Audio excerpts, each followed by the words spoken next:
ayan, magandang araw sa lahat. Nandito tayo sa second floor ng tinatawag na tram, tourist transport dito sa Hong Kong. So ito, hindi sa pag-iabang, inarkila natin to kaya walang pasahero. So ayan, ipapakita ko lang sa inyo yung daanan ng tram.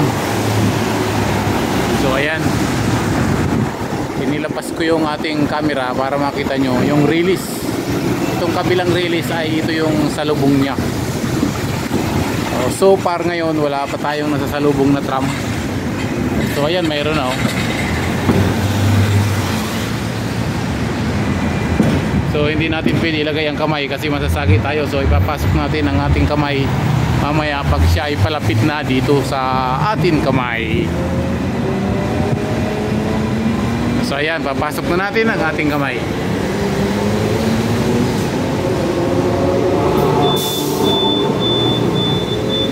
So yun, balik tayo ulit sa labas. Ayan. Ayan, may salubong na naman na isa.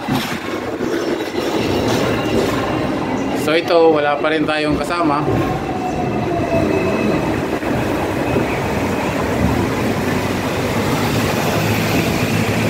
So shoutout dyan sa mga kabayan natin na nakakasakay dito sa tram.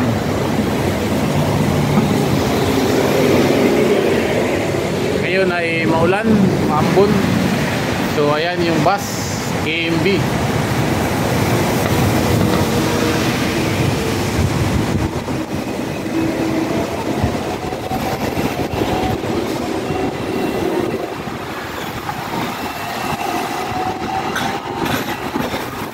Ito yung sinasakyan natin.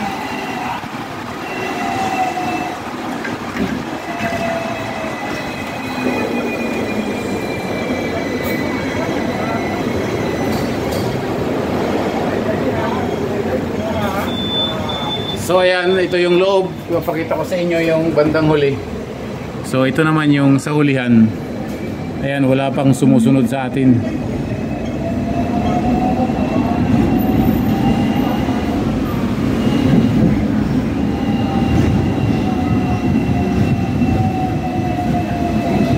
So yung kalsada ng tram at saka kalsada ng bus ay isa lang, pero dito natin makikita na may disiplina yung mga operator ng tram at saka driver din ng bus. Hindi nagkakaroon ng aksidente. Siguro may aksidente rin pero madalang. So respeto talaga sa kalsada yung nakikita natin para iwas sa aksidente. So ibabalik natin dito sa harapan ulit. Ayan, may salubong na naman oh.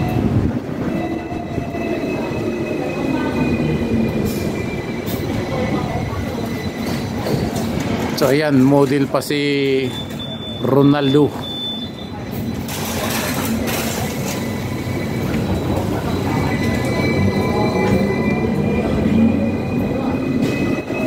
So ngayon ay nandito na tayo sa area ng Wan Chai. Ito yung court na to ang madalas pag-basketballan ng mga kababayan natin pag linggo.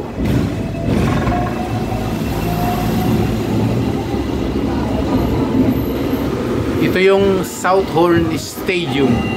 Ayan, Southhorn Stadium. Diyan dati pumunta si Mr. Former President Duterte sa loob. So hanggang dito na lang yung ating videos. Next video tayo mga boss.